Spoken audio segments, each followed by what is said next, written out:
or rather like take their side, so to speak. I recall there was this recent interview from Eddie Murphy just when he was promoting the sequel to Coming to America. And he said that at the time, he was friends. I mean, of course, back when he was in his early days of his career, in the late 80s, he said the reason why he was friends with Arsenio Hall, who is his co-star in both movies, in both Coming to America movies, was that at the time, the comedians who thought they were funny naturally just became friendly. So if you thought Arsenio Hall was funny, he became friends with Arsenio Hall. The guys who didn't think were funny, he didn't quite care for them. So bringing that back to Ruth Kadiri's complaint, I think yes, there is in fact cliques. In fact, there are several cliques in Hollywood, to be honest. Except of course, it now depends. Are you in the most successful clique? Are you in the most noise-making clique? Are you the most media-friendly clique? So there's all of these things. But I don't think that's a thing that should come into effect when it comes to like an award system.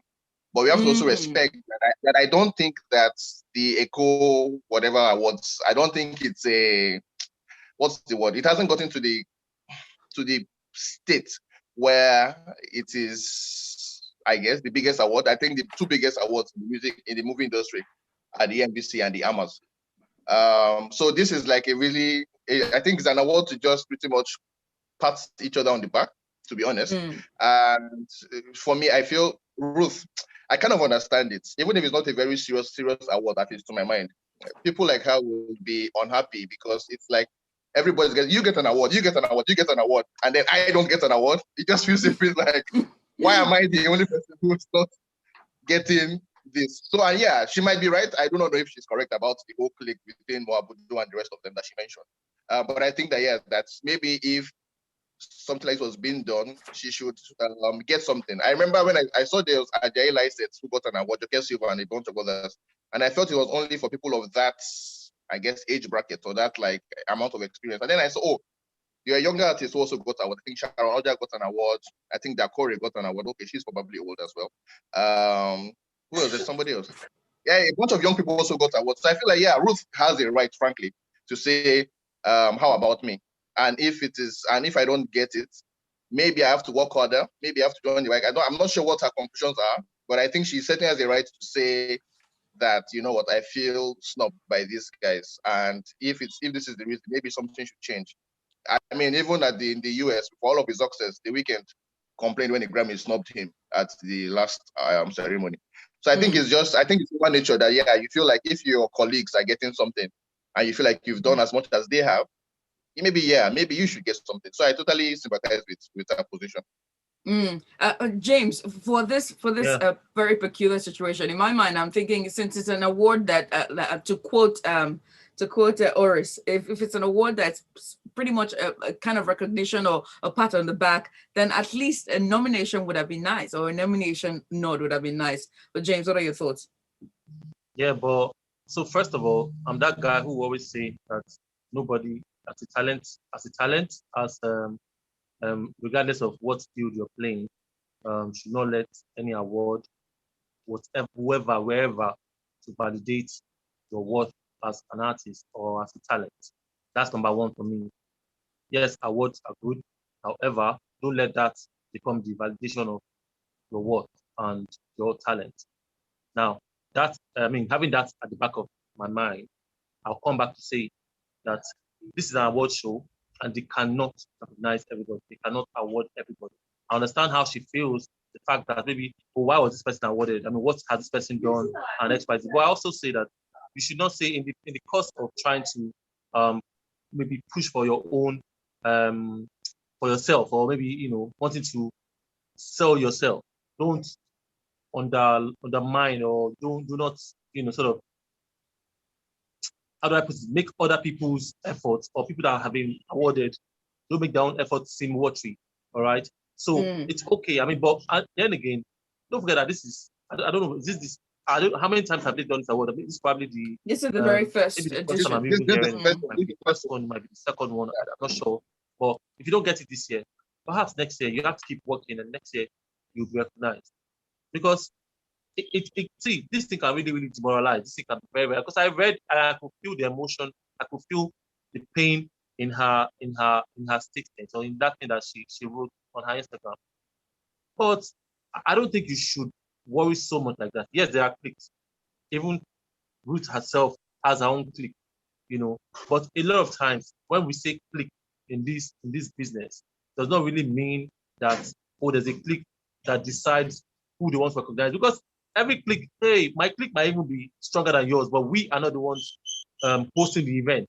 You know what I'm saying? So you have to actually take it. If you are not winning today, tomorrow you might win. All right. So it's just what it is.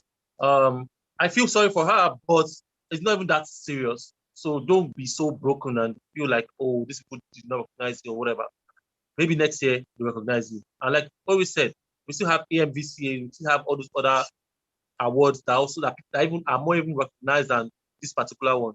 Because some of the ways we look at it is, I mean, people that won this one were given something like frames, you know, some sort of frames just for recognition, not particularly like a plaque of an award. I mean, like the other ones. So it's not so bad. It's not so terrible. I don't think we should be dramatic about it. Don't let these people validate your work. James, I think you've always said this. To be fair to you, you've been concerned about your view concerning them awards. But here's the thing. I was just thinking, just like if somebody, for instance, went to say, "Oh, the Grapevine, we want to give an award," and for some reason they gave myself, they gave Judith, they gave Valentine, and they gave Ayo, and for some reason they left your name out. I think that because it's human nature, you certainly, even if you did not even rate the awards, they're going to be like, "Oh, but why am I the only person who is left out?" I think that's part of the problem here.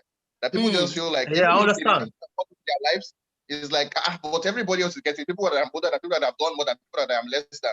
Everybody's getting it. Why am I the only person who was skipped? So yeah, I honestly understand the feeling when somebody doesn't get, feels like of being left out. Not being it's like everyone being the cool kid, or I don't know. I'm trying to look for the analogy. But not Judith. Not everyone was awarded. I mean, I did not see Ruth. What's her name? Rita Dominic celebrating any of these things too. I did not see Genevieve. No, I'm not saying that awards. Like she was particularly talking about filmmakers, you know, women in movies, filmmakers. Yeah, it's the same thing. Quite a number of them who were all filmmakers. Mildred Oko is one of the biggest. Is one of the hardworking. Yeah. But she was not recognized. She was not mentioned. Mildred and Rita, they both have awards. I don't think Ruth has any of those other ones. So I know that Mildred and what's her name and Rita have won. I've won AMBCs and all those. Yes, exactly. But Ruth hasn't. So it feels like this is like the low-hanging fruit, and you guys still wouldn't give it to me. Yeah, I totally understand that feeling. Yeah, frankly. Well, guys, we have to move on. We're going to take a very quick break at this point. When we come back on the other side, it's going to be more Nollywood gist for you. And maybe this time, those who cross over into Nollywood and music industry as well. This is a Grapevine right here on Smooth at 98.1. Love music, love life. My name is Judith Atibi. My guest is Oris. And of course, James Silas out live with me on Zoom. You can watch us live on YouTube. Go on there and see our very pretty and handsome faces. Stay with us. Don't go anywhere. Well, we agree about the pretty face. But wait, it's not fair now. Wait. That was. Wait, this award thing that we're talking about, now, she's made something clear. She feels left out. And I said that at least there should be a nomination. It's not an award. Nomination kind of thing. It wasn't a nomination. I mean, that award was just recognition. Just like, you have done this. Yeah. And then if nomination, but she deserves to be. I think she said has the right to feel like, why am I the only person? Look at the names that they now left out. The ones that they now left out. Genevieve Naji ain't your mate. Rita Dominic, definitely not your mate. Mildred Oko, of course not your mate.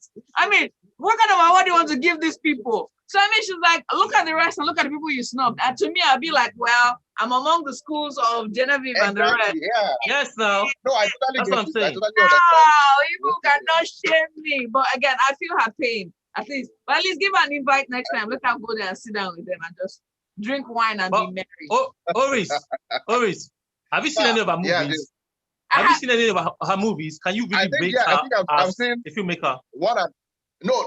Now here's the thing. Look, I think the issue is when you're talking about the film industry in Nigeria, you're talking about the ones that like are given based on artistic merit.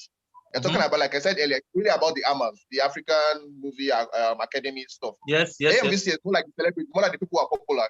This one is something I just like, oh, have you been in the industry? If you have been in the industry, or come and take an award. That's what it is. Yeah, that was what the echo. Exactly. So I'm saying that because of this category, because of this particular category, this award stands in, everybody who feels like, oh, I've been in the industry for like 10, 20 years, they feel like, oh, everybody else who's giving 15 years, 5 years, 2 years, 3 years, 20 years has been here. Why am I the person who isn't getting it? So that's why I understand how she feels about it. Like, you know, like, I know that when it comes to artistic films, so my films are mostly on rock. AMVC is not going to give you any award because they're on rock. AMA will not do the same thing. But this one just like something that's like, it's a Lagos State award for us, and I'm a Lagos. I won't get one free, Exactly, right? So it just feels like, waiting, why not me? So, you know, you can just take one. Are we going back? No, we're can take one split second there to forget one person when it comes to shortlisting. But just not, one tiny you just overlook that person. But this takes years and maybe months in the making, right? This is something that's what you think. No, that's what you think. Sometimes it's not that long. And he's saying that she came up on the jury's list, by the way. Remember that too. That's what she said. I don't know if it's true. He's saying that she showed up on that list. Yeah. But he said no. And then of course you be in the industry. You can't be that obscure that no one is seeing you to not see your work. You've employed people, and Ruth is popular. You've employed people. You've worked in both old and new Hollywood. I want to think you have. So to an extent, and they use the same guys, the same camera guys, the same crew. You know, the same people are working. Exactly. So definitely your name is in those quarters. So you cannot tell me, you know, that, you know, if I thought you're not even recognized, you're not being invited to that event. Yeah. Was she invited? It feels one kind, to be honest. I don't know if she was, to be honest, because she really doesn't belong in that clique. I know this for a fact. She's really not in the Mabudu clique, to be honest. Hey God, let me click in Jesus' name, oh. Hey, maybe we need to work you have more to be in the winning clique in this Nigeria. You must be in the winning clique, otherwise. Hey God, put me in click in Jesus' name. I want winning click. Nah, Judith, don't worry, you're good. My clique will award you, don't worry. Hallelujah. Yes. Oris, you get one too. Okay, God, you know me, I'm a huge fan of awards, so please give me the awards. I'll give you. And collect those plaques, as many as you possibly can. Honestly, I have a free wall. I just want to put everything there. I have a free wall. I just want the money, man. You can keep your word. I want both respect and money. I insist on both. It is well, no? All right, so just play new music and then we'll come back. All right.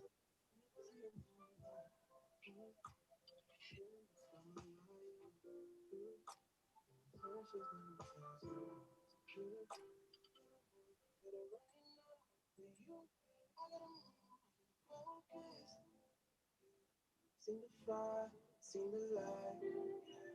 In her eyes last time. Yeah, I don't want no fight. Never lie. I never doubted you before. I never doubted we could be. It's right in front of me. No, I just want to see you.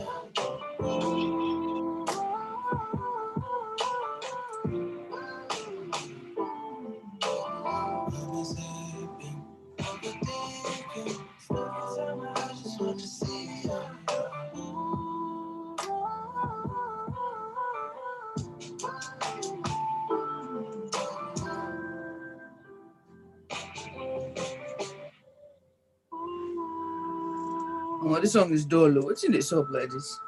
I'll go again. I'll go like that. To be honest. Very is special. that what? And the AY is great, the singer. Yeah, you know, it's sweet, but I mean, for like this time of the day, this is my kind of gap, but not this time of day. That's what I'm saying. I'm going in Syria. Something about this song that gets you right in the mood. But it's a pre-weekend Thursday. It's all about the energy. But this is new music from Tay Iwar. It's called Peaking. I'm peaking above to Friday. I have with me in the studio Oris and of course James Silas joining me live via Zoom. We're streaming on Twitter, and that's new music there from Tay Iwar.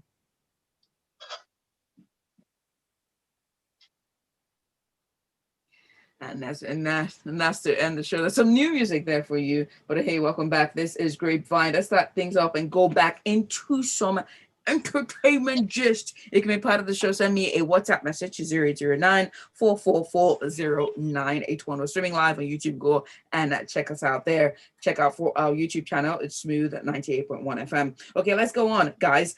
This is for the BBN reality star Bisola. She's quite the reality star. She's gone on from the Project Fame to BB Ninja. Now she's one of the creatives with a claim to music and film industries in Nigeria. Now in a new episode in the Ink Bloat vlog with the actress, she opened up about her music and acting career and why fans might have to wait for a while for new music content. The Sugar Rush star revealed that due to the high cost of music promotion, I beg your pardon, she decided to put a pause to music production and focus on improving her filmmaking skill. Guys, she's a jack of all trades. She's a comedian. She's very funny. I wouldn't say she's a comedian yet, but she's really funny. She has a great singing voice and she can act. But the question is, can you juggle all three? Can you do that? Can you do that in this industry? Who's done it really successfully well? That's a trivia question of the day. When you say who's done successfully well, well, I mean, it's let's just abroad. I would say someone like I say Nigeria. I did not say abroad. Nigeria. I just actually mentioned that one first. But Nigeria here, I think we might also give it to I don't know. Maybe we should just pass a bit of accolade to a Fowles. That's a good one. Also give a lot to Banky W. Let me see. Well, a woman. I want a woman this time. I want a woman this time. Give what's her name? Bisola some credit too. Okay. Except want to give Genevieve. We want to give Genevieve. No, Oris. Okay. Right. I'll go to Oris now. It's okay. It's okay. But quickly before we go to Oris, I just want to say that music promotion is. I mean, I'm working in that space. Music. I've seen a lot of both from my label, like a lot of my clients. I can tell you for free that it is not cheap. If you really want to make music, you want to go into the music business, that will put you in the face of everybody. And there's no even guarantee with that. No matter how much you spend, sometimes you might not even get to that point. It is not cheap. It is very, very expensive. You cannot overflog how expensive it is. Yes. So I understand that she needs to chill pill and focus on the movie first. Yes, that's what it is. I mean, music at the end of the day makes more money when you, in quotes, when you blow, when you actually get that frontline recognition. But before you get to that point, there's no guarantee to get to that point, especially when you're spending money, when you're actually doing activity. So yes, it's okay to take a chill pill for the music and then focus on movies. It's a lot easier and probably not so expensive. Yeah. Oris. Focus on the film and then leave the music for now? No, of course. I think Bisola is doing just right. I think she's even on a show on DSTV, on a reality TV show. She's the host on one romantic thing like that, date night or something. So I think, as James has pointed out, it's incredibly expensive to blow in quotes in the music space. Incredibly expensive because it's a very competitive space, and nothing you spend, frankly, assures you of success. Absolutely nothing. I recall that years ago I did a piece that involved like interviewing a couple of marketers in Alaba, and it was just amazing how much they charge, so to speak, even for Alaba, even in the streaming era, was just incredible. For pirating your own music. Tell them. Yeah, exactly. They mentioned a few artists that people feel like are not quite, maybe haven't quite done that. But you'd be shocked at the people who have actually been their clients. Incredibly shocked. So for Bisola, I feel like if the movies are working and the aesthetic are working for her, it's just only right to I raised up my hand like this, so the music wasn't quite going well. Let me focus on the space that I don't have to do so much, put in so much to get this amount of reward. Because yeah, I think her film was quite good. The one she produced, producing the Kujus, which is also expensive to produce a movie. But in that space, you can do a lot more because you don't have to put in any money to be an artist. For instance, if you're an actor, you don't need to put in money to be that. They can just, want to cast you, you come here. But for music, you will sweat. You will pay. You might even have to pay a record label at some point, depending on your agreement with them. So yes, she's incredibly smart to say, you know what, I don't do it again. No, let me focus on the film and the screen part. So yeah, I totally understand the decision. And that's a very solid point that you two have made. Let's move on to the to the music scene overseas and to celebrity lifestyle. As Kanye West has responded to Kim Kardashian's divorce petition, according to TMZ, the billionaire rapper has asked for joint legal and physical custody of the couple's 4 kids. However, this doesn't mean that they would have equal joint custody, as the kids are expected to spend more time with their mother. Now, the report also said that the estranged couple wants to shut the door on spousal support as they can fend for themselves. West has also requested that they both pay their own legal fees, and this one is. I don't know. I had an argument with somebody when they announced a divorce back in February. I was like, in January. I was like, this is good news. Let them go their separate ways. And I think that this will be not a messy divorce. I feel like it's amicable. Like they're gonna go their separate ways really, really, peacefully. And the person was arguing, do you know who Kanye West is? I'm like, is he your brother? Is he your brother? Have you looked at the facts? It's not going to be. But I mean, I wish I put a bet on that argument because I would have won at this point. But hey, guys, what are your thoughts, Oris? Let's start with you. Yeah, I think this is, I've not been a huge fan, frankly, of people insisting that you should marry at your level. I don't think, I feel like that only perpetuates the incredible, rather deplorable class structure we have in certain societies, especially in Nigeria, where we're a poor country. So I've never really believed in that. But frankly, looking at the effect, what is happening now with Kanye and Kim, I'm like, I kind of understand because there is no way in which, if this was a situation where there was a disparity in income, where they would be at this point where people are going to be saying that, I think the focus is on custody and not necessarily on who and what gets what.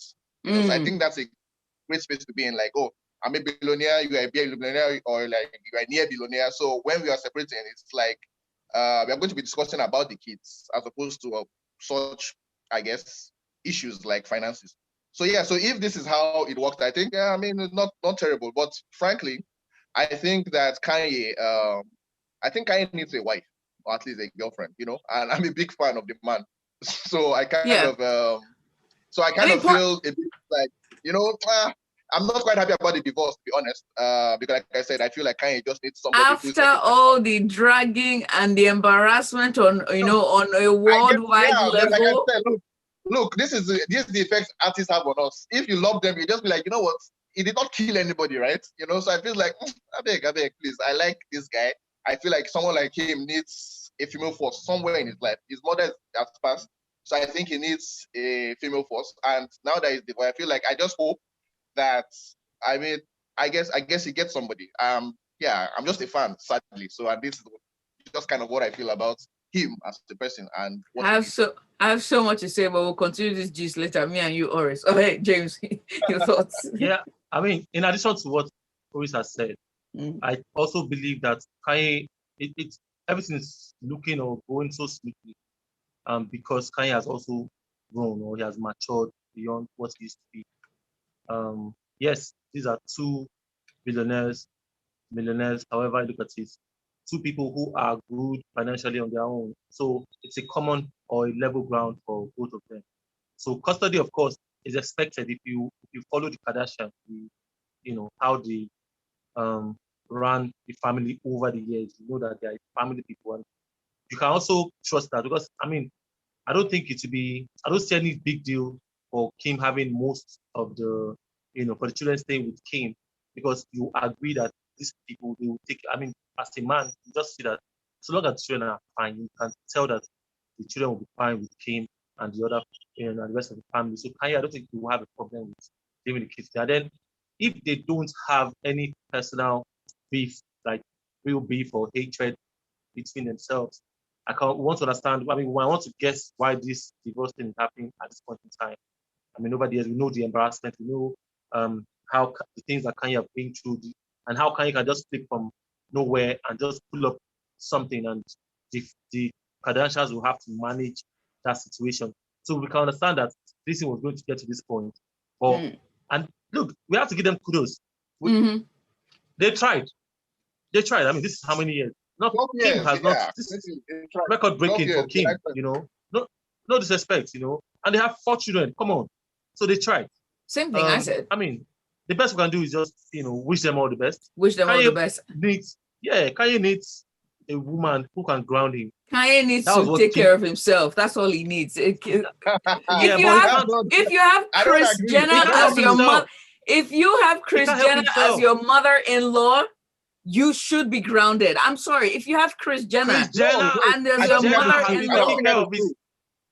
Look, everybody in the Kardashian family have had like a terrible marriage or a relationship. So I don't think we should think of Kris as a stabilizing factor in relationships. In business, yes. Not in relationship at all. Let's not talk about all the Kardashians' poor taste in men. Okay, let's not even go there. They have poor taste in men, right? And that's the problem. So they don't really think about they're focused on status and money. They're not looking at character or content. But let's leave it. Exactly. We'll bring this. It's to the end. We'll bring this brings us to the very end of the show. We've ended the show, guys. But very quickly, if you saw your Google search yesterday, you'd have seen the Google honor to Oliver the Cook. It was quite beautiful, and you guys agree with me that it was really beautiful to see, right? I agree. Cool. Yeah, they can't keep it up. That brings us to the end. Thank you so much, Oris and James Silas. You guys, please plug out as we sign things off here. James Silas, social media, Instagram, Facebook, Twitter, Clubhouse, everyone. Let me know you're from the Grapevine. I'll holla back. Peace. All right. And Oris, catch Oris on Twitter, CATCH. Catch Oris on Twitter and catch Orisgram on Instagram. Soon to come on Clubhouse, just because James has been oppressing me for years. Yeah. Fingers crossed. I'll invite you if you want. I can invite you. Guys, we have to go now. Goodbye, guys, and thank you so much for joining me today. Stick around. Coming up at 9 o'clock sharp is going to be time for Lagos Talks 981. My name is Judith Atibi. Good morning. Thank you. Yeah, bye, Judith.